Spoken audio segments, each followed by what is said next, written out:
In 1950, above the Balkan Mountains, arms dealer Anatol is flying on his private plane. Suddenly he hears a noise, and when he turns around, his assistant blows up and causes a hole in the wall. The plane starts going down, so Anatol rushes to the cockpit and gives the pilot some tips on what to do. When a plane engine catches fire, the pilot freaks out and yells at Anatol because he ignored his warnings when he told him not to fly today.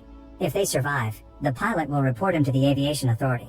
Anatol decides to fire him and ejects the pilot's seat before taking over the plane. Moments later, the plane crashes in a cornfield and Anatol's death appears on the news.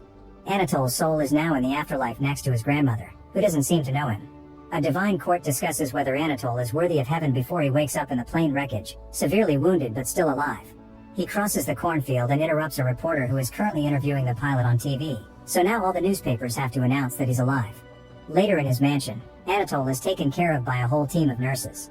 Meanwhile, a secret organization led by Excalibur discusses Anatol, who is wanted for tax evasion, profiteering, price fixing, and bribery. They all agree it's time to bring down Anatol once and for all. Once Anatol is feeling better, he arranges a meeting with his only daughter Liesel, who happens to be a nun. He announces that she's made her the sole heir of his fortune instead of any of her 9 brothers. Anatol has always ignored his blood sons and instead has adopted orphan children, who are currently watching from the balcony. Liesel hasn't seen her father in 6 years, so she's suspicious of this sudden decision. He explains he wants her to avenge him if his enemies end up killing him. Then he shows her a bunch of boxes. They're his latest and most important project, called the Phoenician Scheme. Liesel interrupts his explanation to ask about her mother because she's heard that Anatol killed her. In fact, they say that he's murdered all his wives. Anatol denies it all and says he's never killed anyone. He also swears that he was very fond of Liesel's mother. This doesn't explain why he abandoned Liesel at a convent when she was 5. Ignoring his daughter's concerns, Anatol continues to explain what each of the boxes contains. There are plans for a dam, a canal, a tunnel, a massive workforce, negotiations with barons in shipping, mining, and railroads, and lastly agreements with business titans like banking, real estate, and black markets. Basically, he plans to take over other businesses in Phoenicia by using slave labor. They're interrupted by one of the boys shooting an arrow on fire that falls on a box. The butler immediately puts it out and Anatol leaves the room to take care of his unruly sons. Then Liesel notices that her father's new assistant Bjorn is nearby saying hi. When Anatol comes back, Liesel asks what's in the last box. Anatol says that's the gap and they'll talk about that one later. He wants Liesel to drop out of church and help him, but she's still wary of him. Then they have lunch with Bjorn and Anatol puts him through a polygraph test to make sure he isn't an undercover spy. For the next few days, Anatol keeps opening his contraband while Liesel analyzes the contents of the boxes, noticing how unethical and horrifying the whole plan is. However, she also wonders if she should do it just to receive his fortune, which she could use to help people in the future. Bjorn starts tutoring the boys and Liesel notices that none of them are receiving family affection. One morning Anatol tells Liesel that her mother didn't self-delete like the official ruling said. She indeed was murdered, and he theorizes that his half-brother Nubar did it. The brothers hate each other, yet they still do business together, and Nubar is even part of one of the box plans. Liesel wants to get close to her uncle to bring him to justice, so she agrees to sign the deal with her father and join his plan. Meanwhile, Excalibur makes a presentation about the bashable rivet, which is used in most engineering projects. It's usually sold at 10 for a nickel, so he plans to raise that price significantly to mess with Anatol's plans. In the middle of the night, Anatol receives the news of market manipulation and he rushes to wake Liesel up, since they need to act fast. Not only are the rivets going up, but all construction materials are getting their prices raised too. Anatol can tell this is sabotage, so he announces they're leaving on his private plane.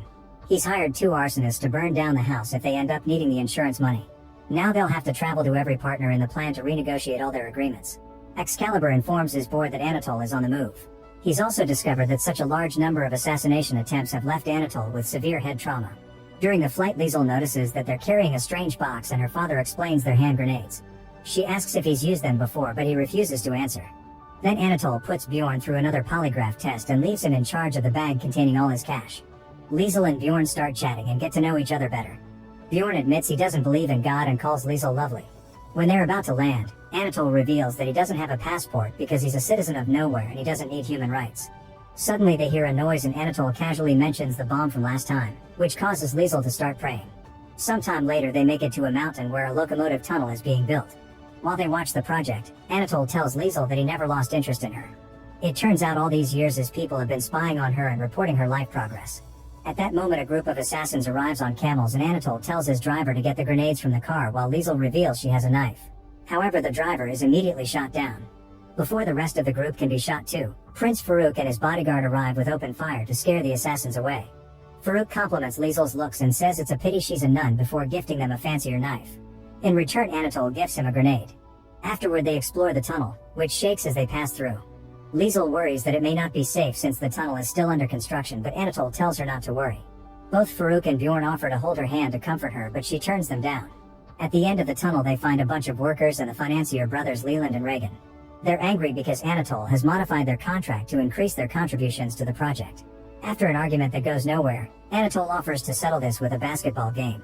The brothers will play against Anatole and Farouk, who never played before. While they wait, Bjorn convinces Liesl to try alcohol for the first time and uses the chance to keep flirting with her. The brothers keep taunting Farouk with rude comments, which distracts him and causes him to fail most of his shots. Anatole starts losing hope and calls Liesl to tell her the story of her birth, explaining that he got to cut her umbilical cord. He regrets sending her to the convent because they brainwashed her into becoming religious, when his goal was just keeping her away from his boys. He also reveals that she's named after his grandmother and that she was the only child he ever wanted to take care of, but it wasn't possible. Then Anatole challenges the brothers to one last shot. If Farouk succeeds, they can use the original contract, but the brothers will have to cover 10% of the gap. If he misses, Anatole will give the brothers all the money he's brought with him. The brothers agree to the deal and Liesl prays for Farouk, who thankfully manages to land the shot. Later, Anatole has another vision of the afterlife where he brings a deer carcass to his 3 wives. When he cuts the animal open, lots of coins spill out. One of the wives announces that Liesl isn't his daughter. At that moment, Anatole wakes up in his plane and tells Liesl that she has his eyes. She looks at a picture of her uncle and notices she has his eyes too. The phone rings with a call from Bob, one of the project's business partners. Anatole tells him that the brothers agreed to cover the whole gap. Liesl scolds him for lying, but Anatole says that he's just doing a strategy. Suddenly, Bjorn finds a bomb that will blow up in 18 minutes, and Anatole tells him to ignore it because they'll land in 10. That night, the group visits Bob's club and Anatole gives him a hand grenade while Liesl gets to drink again. While they dine, Bob receives an anonymous letter trying to blackmail him into covering the rest of the gap. Bob recognizes Anatole's handwriting and an argument ensues, during which Anatole admits that the brothers and Farouk agreed to take only a small percentage of the gap.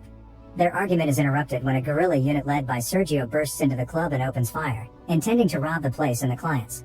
Bob comes out to confront them and the soldiers try to shoot him, but Anatole acts as a shield and takes the bullet instead. Thankfully, it doesn't kill him because some papers in his pocket slowed it down. Anatole makes Bob remove the bullet and asks him to keep it, so an impressed Bob agrees to cover part of the gap. Sometime later, the group boards a ship to meet with Captain Marty, who is also part of Anatole's plan. Marty knows about the gap and says he won't cover it, but Anatole swears he's just there for a symbolic meeting and gives him a hand grenade. Suddenly, Anatole passes out because of blood loss and he has another vision of the afterlife. This time, there's a child version of Liesl telling the court about the terrifying night of her mother's death and how her father just told her that she wouldn't live there anymore. Anatole realizes he's on trial and his hands are in shackles before waking up. A sailor is using a machine to do a blood transfusion between Marty and Anatole, who starts telling Liesl new details about her mother. It turns out she had many lovers, including Anatole's brother Nubar, which made Anatole very angry. He wrote a letter to Nubar pretending to be his wife to break up with him, saying she got together with the secretary. Anatole thinks this caused Nubar to kill them both. When Liesl asks her father if he loved her mother, he admits he didn't and only was fond of her, so Liesl slaps him. Anatole apologizes and is shocked to hear that Liesl easily forgives him, claiming she always expected the worst from him. Afterward, Anatole gives Marty his new proposal, but the captain throws it out the window. An argument ensues, so Anatole takes out a grenade and pulls the pin out. The group ends up laughing at the ridiculous situation and Marty agrees to pay part of the gap too. Meanwhile, Excalibur receives another report on Anatole's movements, confirming that there's a spy passing the information. Sometime later, Anatole meets with the next business partner, his second cousin Hilda. He asks her to marry him but clarifies that Liesl will still be the only heir to his fortune. Hilda takes the ring without answering. Then she tells Liesl the story of how her grandfather and Anatole's had a dumb argument that broke the family. No matter how much Anatole begs, Hilda refuses to help pay the gap. Liesl asks her if she knows who killed her mother or if Nubar is her father, but Hilda only knows the rumors. Later on the plane, Anatole opens a letter with an emergency directive and learns that a parliamentary motion has been passed just to stop him. He needs to be home with a notary by noon tomorrow or he'll be sent to prison. While Anatole goes to ask the pilot for a change of route, Liesl hears Bjorn tapping his fingers and realizes it's Morse code. Their conversation is interrupted by Anatole turning on the emergency alarm. It turns out the pilot has been poisoned and now Anatole is in charge of the plane. After the pilot is ejected on his seat, a fighter jet appears near them. The jet opens fire and damages the plane, which ends up crashing in a forest. The whole group survives, but Bjorn's bag breaks and spreads all his fake passwords, which confirm he's Excalibur's spy. After changing his mannerisms from awkward nerd to cool agent, Bjorn explains he doesn't care about Anatole and he was just following orders. Anatole tries to attack him, but Bjorn is trained and easily overpowers him. An ashamed Anatole walks away while Bjorn says he's willing to change sides because he's fallen for Liesel. Suddenly Anatole screams and the duo finds him deep in quicksand. Anatole asks them not to help him because he wants to save himself, but Bjorn volunteers anyway and Liesel kisses him. After tying a vine around his body, Bjorn jumps into the quicksand. Anatole passes out and has another afterlife vision, in which he asks God to be cool with slavery. When he wakes up, he discovers Bjorn has saved him. Anatole wonders how Bjorn passed the polygraph test, so Bjorn explains he was trained to trick it, which is pretty easy. The trio decides to spend the night inside the crashed train and bond over sad stories of their pathetic childhoods. Liesel announces she doesn't want to work with her dad anymore and wants to go back to the church instead. Suddenly someone knocks on the door. It's Sergio and his team who take the trio away in their plane. When they arrive home, the Mother Superior is already there. She tells Liesel that she wasn't destined for the religious life and dismisses her from the convent. Anatole thanks her by donating some money for church repairs. He also tells her about his visions and wonders if he should be baptized to get a better afterlife. Then he takes Liesel to a safe and makes her take a box left by his father's notary. Anatole never learned what's inside and Liesel promises to open it later. During dinner, Anatole explains that the other investors will meet at the Desert Palace Hotel for the presentation of the Phoenician scheme, so he has to get a new plan going. This starts with Anatole marrying Hilda and getting baptized so he can officially be Catholic. He hopes that this plus baptizing all his boys will convince the Pope to invest too. Next he makes Bjorn introduce him to Excalibur and Anatole swears on his face that he won't let him win. Later at the hotel, Anatole, Liesel, Bjorn, and Sergio are in the elevator. Anatole recognizes the operator as an assassin and everyone gets their weapons ready, only for the man to self-delete with poison. Before entering the office, Anatole asks Liesel to let him adopt her if she turns out not to be his daughter, and she says yes. Then they finally meet with Nubar, who turns down Anatole's grenade because he has one already. Nubar explains that Liesel's mother did have an affair with the secretary and that's probably Liesel's real father, but he denies killing her. An argument ensues between the brothers and Anatole uses the polygraph to prove he didn't kill any of his wives. Liesel opens the box from the safe and finds various things from different members of the family, like pictures, letters, poison gas capsules, her grandfather's ashes, and a key. Then Nubar announces he's quitting the project and only came to the hotel out of curiosity. In the elevator, Anatole tells Liesel and Bjorn that he'll give up all his remaining money to cover the gap and even agrees to pay the slaves, hoping this will give his life meaning. Liesel is proud of him because she doesn't need a fortune. Anatole announces this during the meeting and is heard by Excalibur through a hidden mic. All the investors sign the paperwork and Anatole shows them a diorama of the project. He's suddenly interrupted by a servant who tells him Nubar is looking for him, so Anatole leaves the meeting. In another room, Nubar tells his brother that he's changed his mind and wants to do it himself. Anatole thinks he means the business deal, however Nubar reveals he's the one who sent the assassins after him before trying to choke Anatole. A fight begins and in the struggle the brothers fall downstairs. They hit each other with any object they find around and Anatole ends up rolling down the stairs again. Nubar uses the chance to throw one of the poison gas capsules from the box, but it bounces off Anatole's forehead without breaking. Anatole catches it and throws it at his brother before running away. Afterward Anatole returns to the meeting room, only to find Nubar appearing on the diorama. He gets ready to throw a grenade, but Anatole asks him to communicate. Nubar sees flashes of his family and ends up using the grenade to self-delete, which also destroys the diorama. One last afterlife vision shows Anatole and Liesel putting the ashes back in the safe.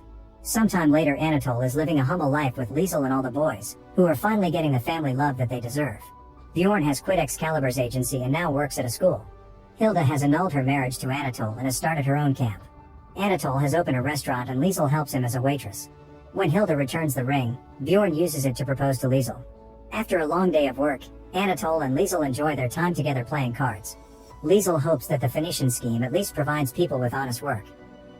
Make sure to subscribe and turn on notifications so you can watch more videos like this. Thanks for watching.